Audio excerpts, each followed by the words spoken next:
All right, I think we're going to get started. What a great morning we've had so far. I am Carissa Vincent. I'm the state leader for Minnesota and the face-to-face leader.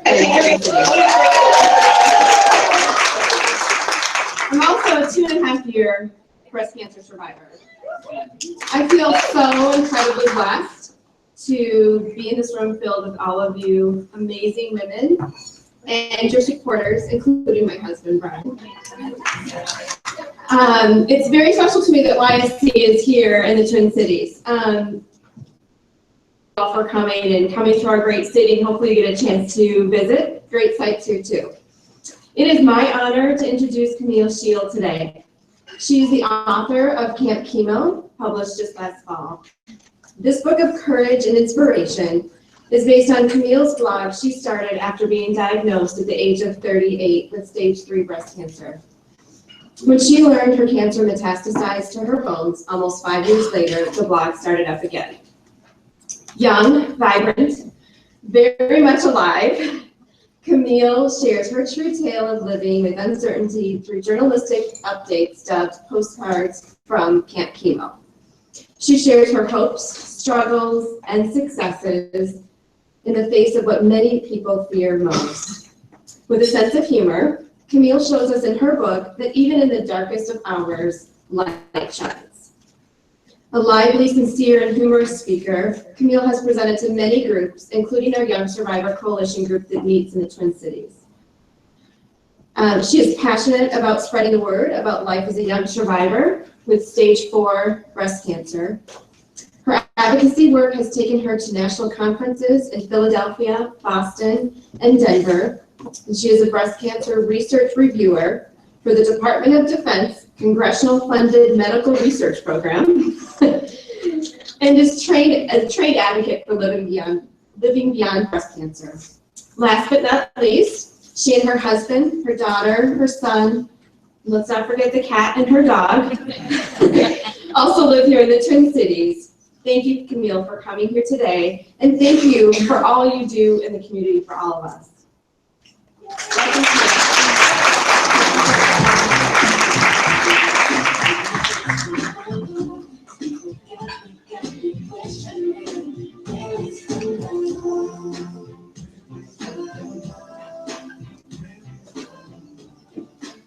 All right, I had to wait for it to turn green for me to speak. I am so glad to be here today. Thank you.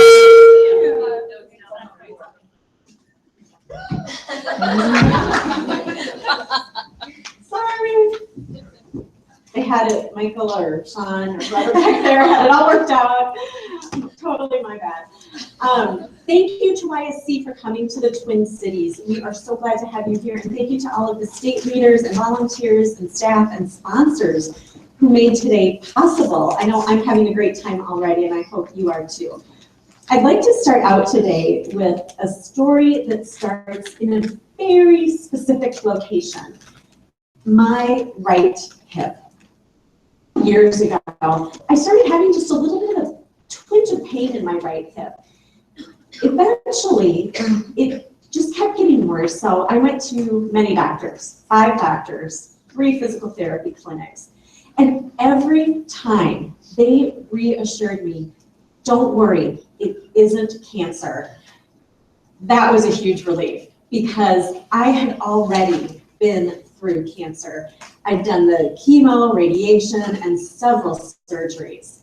I was not about to go through that again. Unfortunately, them reassuring me that it wasn't cancer didn't make the pain go away. And in a matter of just a few months, I went from somebody who was working out at the gym 5 days a week to somebody who couldn't walk. I was taking 10 Advil, 10 Tylenol, and 2 Percocet every day, yet the pain was not under control. Eventually, one of my doctors decided to try a cortisone shot. When that did no good, he ordered an MRI. That morning, I went into the MRI machine that we would figure out what it was, but also confident that it wasn't cancer. I got a phone call from my doctor with the MRI results. It was cancer. It was breast cancer in my bones now. It was in my spine, ribs, scapula, femur, pelvis, and yes, my right hip. This was an incredibly shocking diagnosis. However, I was able to finally get the treatment I needed. All those painkillers, all that physical therapy were doing good. The physical therapy was actually aggravating the pain. What I needed to get back on my feet was radiation and chemotherapy. I needed to get that cancer under control. And as you can see now, I'm walking just fine, although I cannot walk in high heels anymore. Thank goodness for cute little flats. So how do I live my best life with arguably the worst diagnosis possible? Well, I have a secret weapon. Get it to work. I'm going to show you my secret weapon. I really do. I didn't want to do that. All right. Maybe I have to go that way. Uh-oh. Technical support, please. This is worth waiting for. You guys are going to like this. I think I accidentally made that up.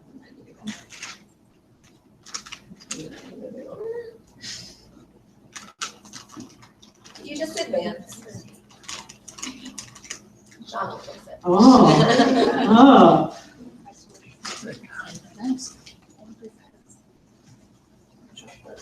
And here's where I tap dance. All right, yeah, my hip works well now. This. Okay, so show me how to. This is my secret weapon. This is my 5-pound Chihuahua.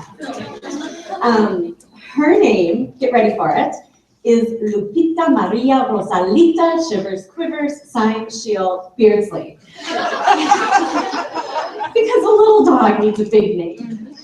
Lupita is a tremendous source of comfort for me.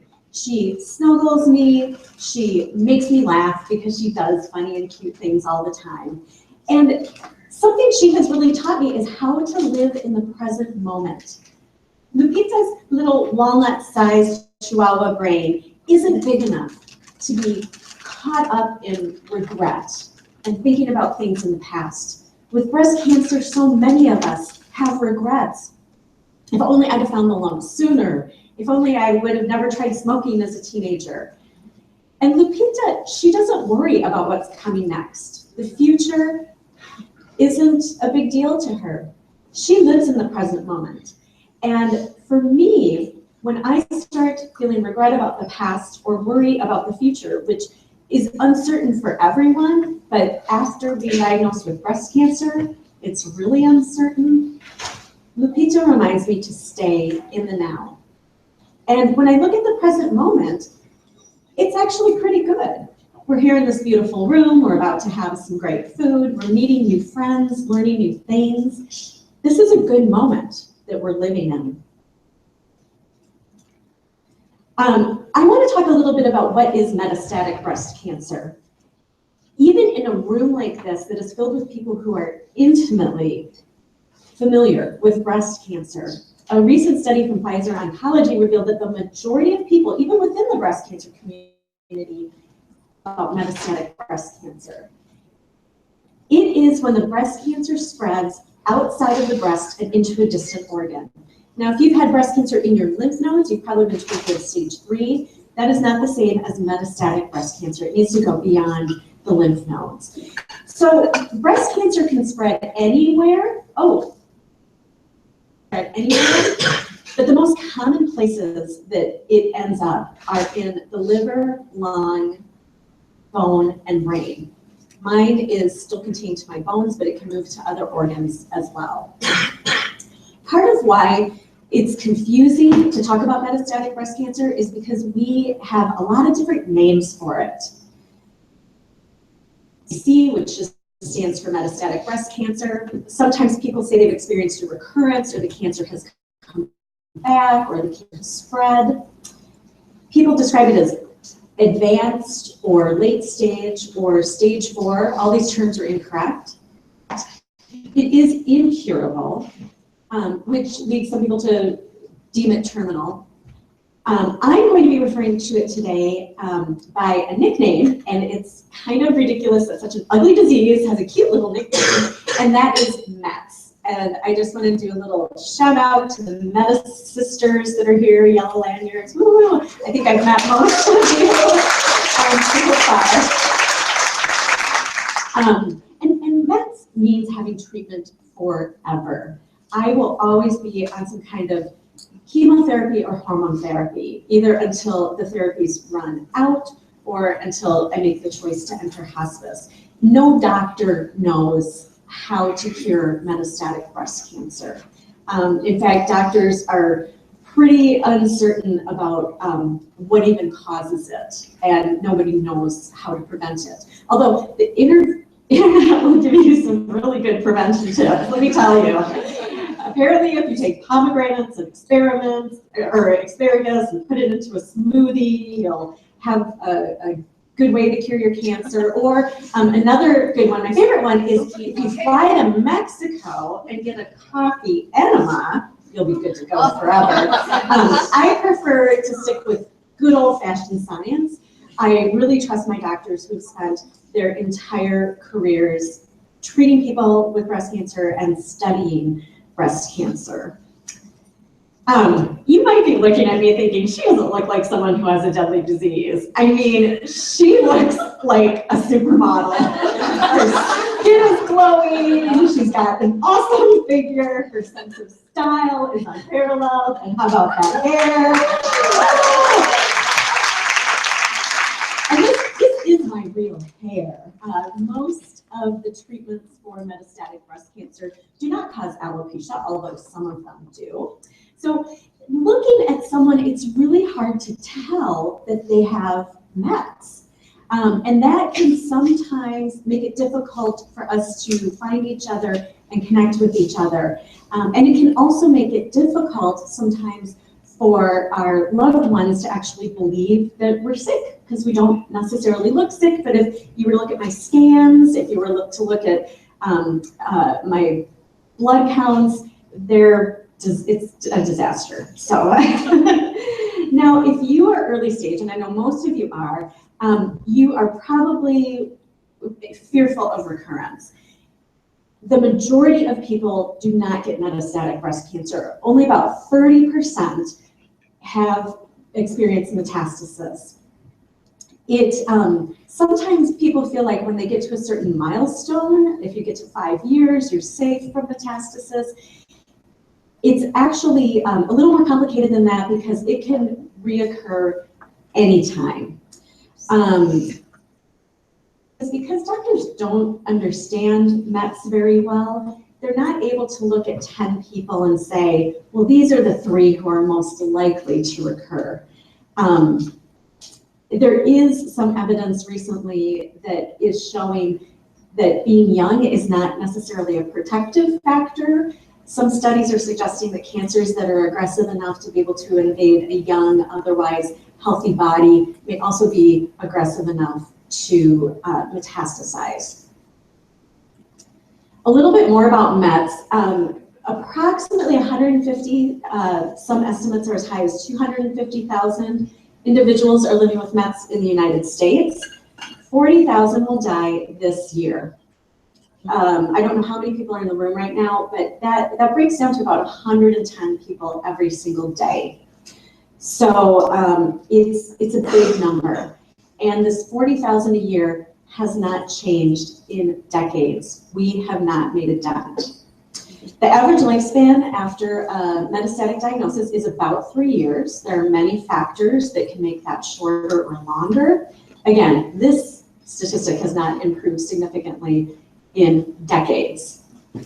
How is it possible that we are spending billions of dollars fighting breast cancer? I mean, we've all done the races, we've all done fundraisers, we've all given money, and how is it that we're still stuck with the same statistics we were 20, 30 years ago. The problem, there's many problems, but part of the problem is of all the money that goes to breast cancer research, less than 5% goes to study metastatic disease. 95% of breast cancer research dollars go to prevention, early detection, treating early stage breast cancer. And those things are very important. But breast cancer in the breast can't kill you. I'm living proof of that. I have no breasts, and I'm still here. I think a lot of people in this room are living proof of that. The cancer needs to spread into other organs and shut down those organs in order to be deadly. So you might be wondering, what can you do? Well, the first thing you can do is the fact that none of you have like crawled under your tables because, oh my God, she's talking about meds and it's so depressing and it's gross and I'm scared of it. You are being part of the solution right now. About meds used to be considered taboo. Even just a few years ago, a lot of organizations didn't want speakers like me because meds is kind of seen as a little bit of a failure of the whole pink industrial complex. They haven't made much progress. So when you are working with an organization, whether they are providing funding or whether they are providing support for breast cancer, ask the question, what are you doing about meds? Because people with meds, a lot of us are too sick to be up and going to conferences and being really vocal. However, if we can get, and there's actually a word for this, early stage survivors on board with helping get more research and resources for meds, that is what's going to really make a difference. And there is a word for early stage people who are willing to talk about meds, and those are called fearless friends. Some people are afraid of talking about meds, but fearless friends are ones that say, you know what, I'm worried about getting metastatic breast cancer myself, but I am still going to be friends with people with meds. I am still going to support them in their efforts, and I'm going to help them finally cure this disease once and for all. Young Survival Coalition is doing a lot for meds. Today, they have for free these metastatic navigators, and these are paper resource guides. If you go to their website, there are a ton of resources as well. At youngsurvival.org, there's a Mets Resource Center. And then we also have, I think you can also order these if you would like. I have this cute puppy. She asked me to bring a picture of her in one of her favorite outfits. And she's great, but she is not a significant, she's not enough to cope with metastatic breast cancer. To me, seeing our grief and dealing with loss head on is the way that we live our best lives. Grief and loss, we've all dealt with it. In this room alone, we have lost many, many things. We've all lost time recovering from chemo or from surgeries or from doctor's appointments. We've all lost money. Even with good health insurance, cancer is expensive. Many of us have lost hair, body parts, fertility, relationships, and we've all lost control. TV, but counseling has been a big deal in my ability to cope. If you have someone you're working with and they are serving your needs, stick with them. But keep in mind, there are actually counselors out there that deal specifically with cancer. There are also many support groups. If you're early stage, you kind of have your pick of support groups. For metastatic support groups, there are 2 in the Twin Cities here. And then online, YSC has a support group specifically for people living with mets. There are a couple of that I'd like to share. The first you're probably very familiar with, the 5 stages of grief: denial, anger, bargaining, depression, acceptance. How many of us have done bargaining where we said, if this test result comes back good, I promise I'll never ever eat chocolate again? And it's important to note, these are not linear. Just because you got into acceptance doesn't mean you might not pop back to anger. And that with each loss, we go through the grieving cycle again, and that this is really a helpful tool for being able to articulate what you're feeling. The other resource that is so helpful to me is just asking 3 simple questions. What's lost, what's left, and what's possible? It's so easy to get stuck on what's lost. We are all very clear on what we've lost. When I saw these questions and I started reflecting upon what was left, I was surprised. There was a lot more left than I thought. And one of the things that was left for me was my voice. I've been blogging about stage 3 and metastatic breast cancer, and that was one of the things that was left. As I started to examine what's possible, I listened to what other people were telling me, and they kept telling me that I needed to share my words with a wider audience. And that led to my book, which is a physical book and an ebook. And I want you to spend some time thinking about what is left, what is possible. Now, writing a book isn't for everyone, even though it was all written down. It still took me about 2 years to go through the editing and publishing process. It's a very arduous process. And public speaking may not be for you.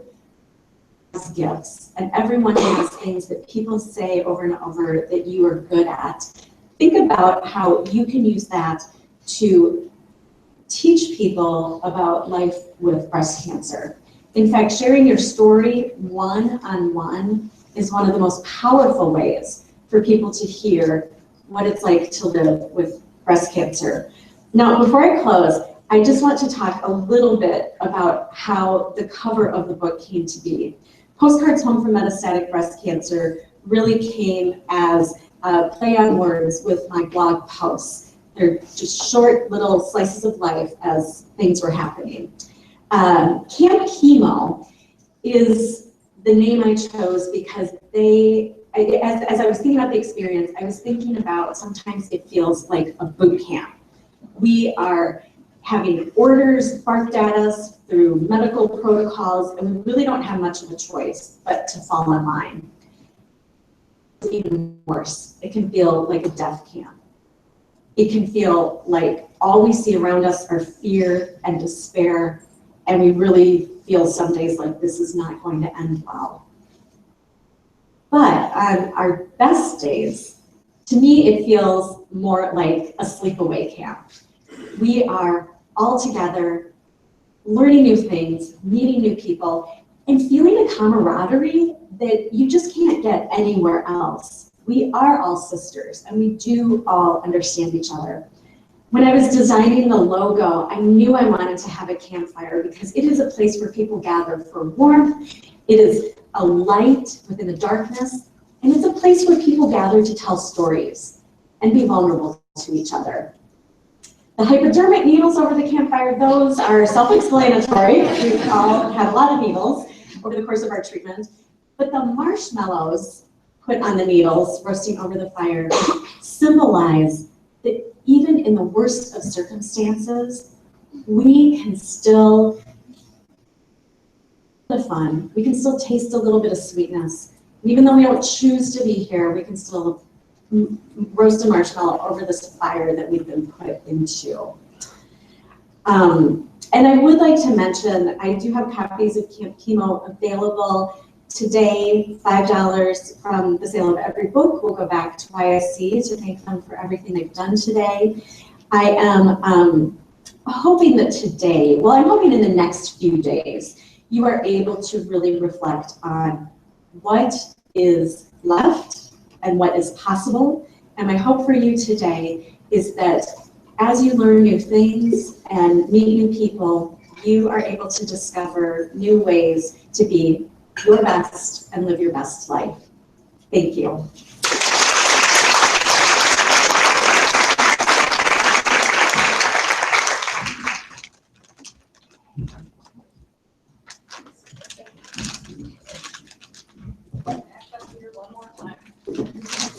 Okay, did everybody get a chance to download that app? Yes. Okay, because, okay, we're gonna wrap it up real quick. We have lunch waiting. The app, if you go to the Q&A session, I just want everybody to look at this real quick and click poll. That is how you can submit questions. So feel free to use that. If you have a question in your mind right now, you can start submitting anytime. And then the moderator will kind of filter through those. So take a look at the app. Thank you so much for your courage, for using those words that we all need to hear. And I love the idea of fearless friends for all of us. I mean, that's something I'm so happy to see this acknowledged, and it's something that I'm so proud of YSC for recognizing, and just, you know, we just need to talk about it. So, not least, lunch. So that is going to be outside. Again, as I told you, we've made this really easy today. You don't have to go far. Feel free to take a break. We have lunch. We're going to meet back here at 1 o'clock. So you can bring your meals back in here to sit. You know, so there you go. Drinks in the back. Bring your food back here. Chance. Hold on to those icebreaker cards. Turn them into a staff member, because I know Camille's book is part of the prize package too. So thanks for everything, and we'll see you back here at 1 o'clock.